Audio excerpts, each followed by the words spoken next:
ঝাড়খণ্ডের পূর্ব সিংভূম জেলার ছোট্ট একটা শহর ঘাটশিলা, যেটা কিনা টিলা, উচ্চ পাহাড়, সুবর্ণরেখা নদী এবং লেখক বিভূতিভূষণ বন্দ্যোপাধ্যায়ের স্মৃতি বিজড়িত। তার উদ্দেশ্যে আমরা বেরিয়ে পড়েছিলাম বর্ষার এক মাসে।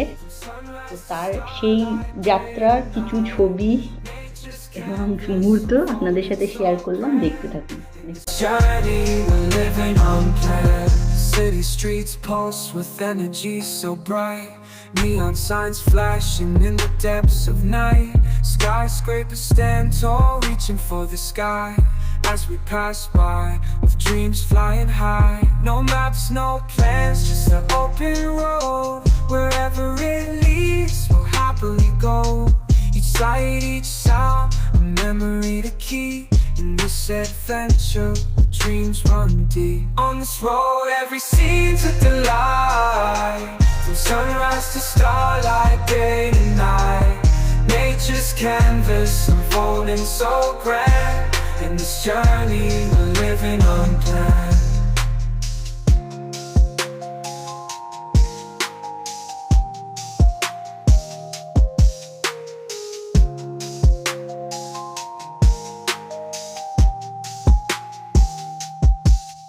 On this road, every scene's with the light.